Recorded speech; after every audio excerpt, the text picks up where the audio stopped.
Hi, welcome to Left Foot Media. My name is Brendan Malone. Well, over the weekend I finally got to watch Alien Covenant.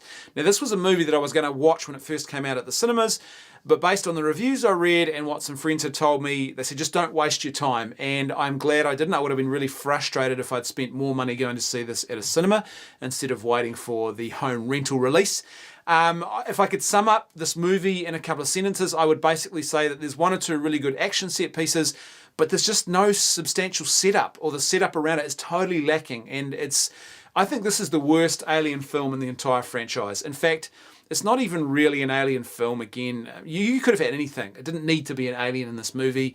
It's almost like Ridley Scott perhaps got a bit confused and thought he was making another Blade Runner type film, because this movie could easily be called Androids with Psychiatric Disorders or Delusions of Grandeur.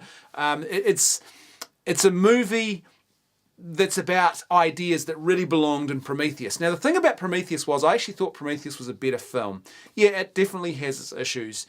But Prometheus, interestingly, just on the technical side of things, the visuals in Prometheus looked better for some reason than what they do in Covenant. I don't know why that is. Maybe we're just so used to seeing these kind of quality visuals now that we just assume that they're not as good, when in actual fact they are equal. We just see them all the time. But they just didn't, nothing really had that pop and that zing. In fact, the reason I added Prometheus to my movie collection was because of the sort of the visual feast that really, that the film offers. But none of that certainly doesn't feel that good in this particular movie.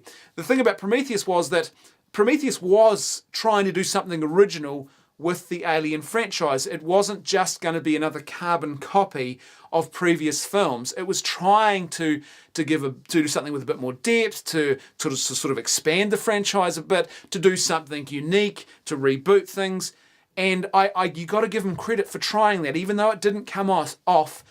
You've got to give them credit for trying that despite the problems.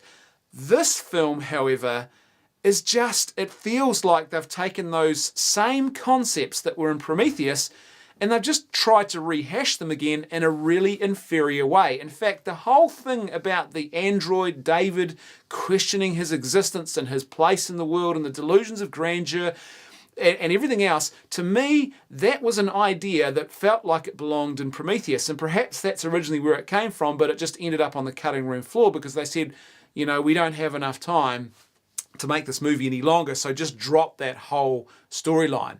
And instead what they've done is they've come back to it in this film. Now, I don't know, I haven't watched any interviews, so I don't know, maybe you do, but this was an idea either way that definitely belonged in Prometheus. And in fact, I think it would have strengthened Prometheus a lot more if they'd actually had the character of David going on this type of journey in the previous film. It would have made it a much stronger film. It would have really strengthened his character and what he was up to. And I think it would have just made the film a little bit more interesting. But as a result, just grabbing it and then putting it into a new film where you rehash some of those same concepts all over again, it's just not that good a movie. Like I said, I think this is the weakest of all the films in the Alien franchise. As an upshot of watching this film, I now have 6 questions that I originally thought maybe were for the writers of the film, but then I thought maybe they should be directed to the Weyland Corporation, who are sending people on these missions. Either way, here's the 6 questions that I have after watching Alien Covenant.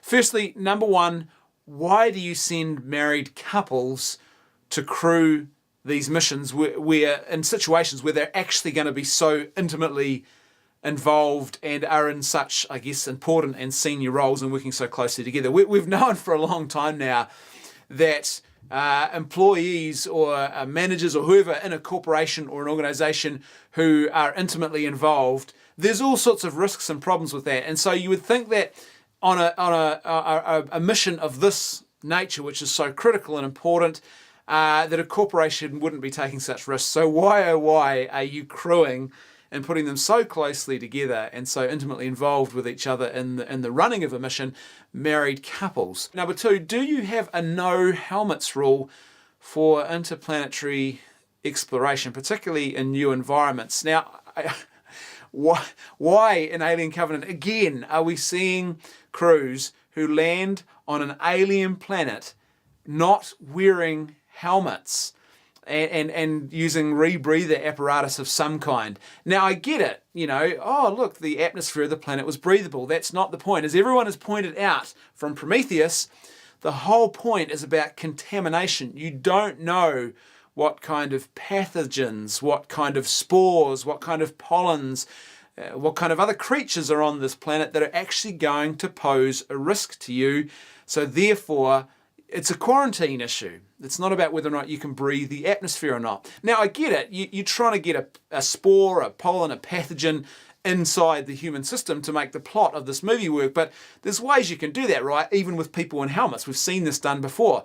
A person falls a couple of meters down a rocky bank and cracks the helmet. Someone tears a glove, right? There's a tear happens in your suit. There's lots of ways that you can still make this happen without being what I think is lazy and introducing something that is so blatantly obvious that even those of us who are not even remotely scientists can tell that you really shouldn't be doing, especially if you are professional astronauts engaged in space exploration or colonization of another planet. Question number 3, do you conduct psych evaluations of your crew members to make sure that they are actually, or have the right psychology, if you like, to suitably handle stressful situations? Now, I'm not talking about extreme stress that, most human beings break down under.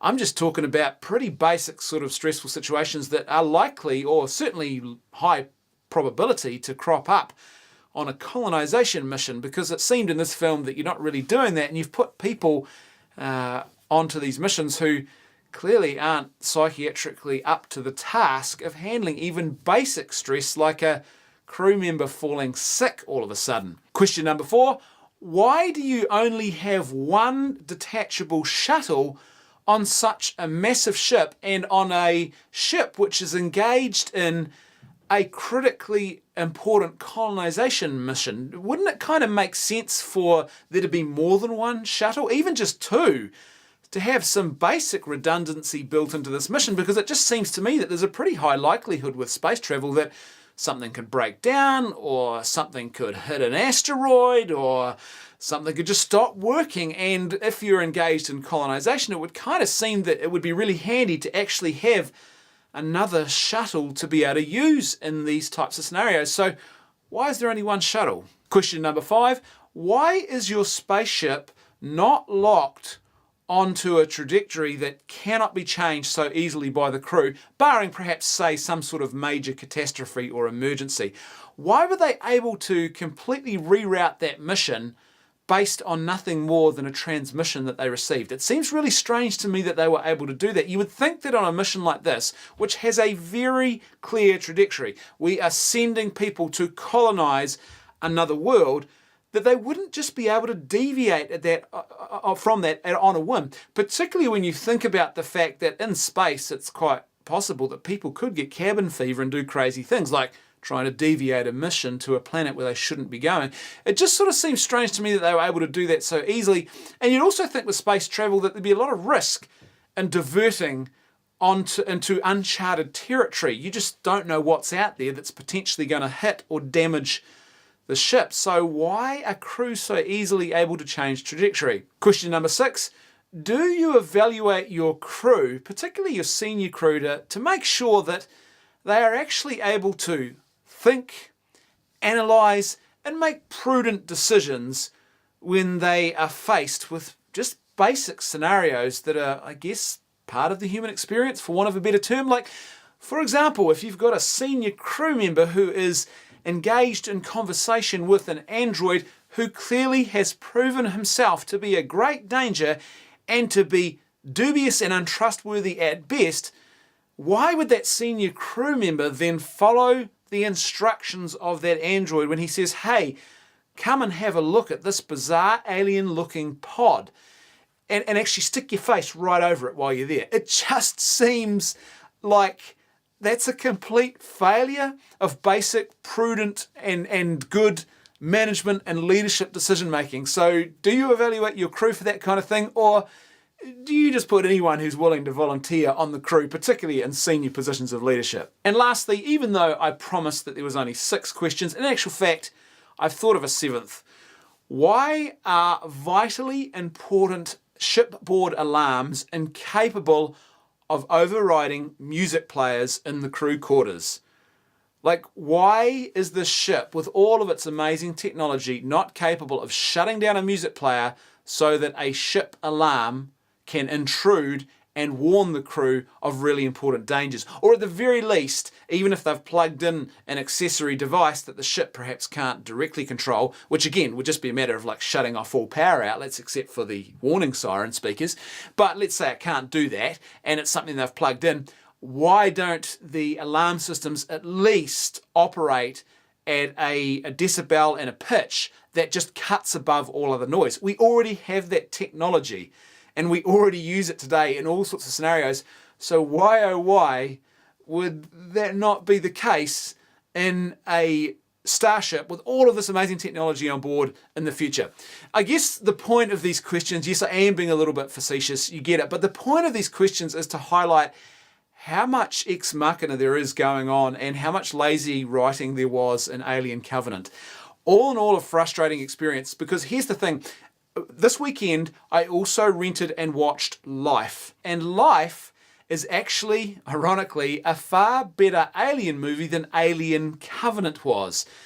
It's nothing earth-shattering, but it's a good, solid little horror thriller set in space about a creature that wants to kill you.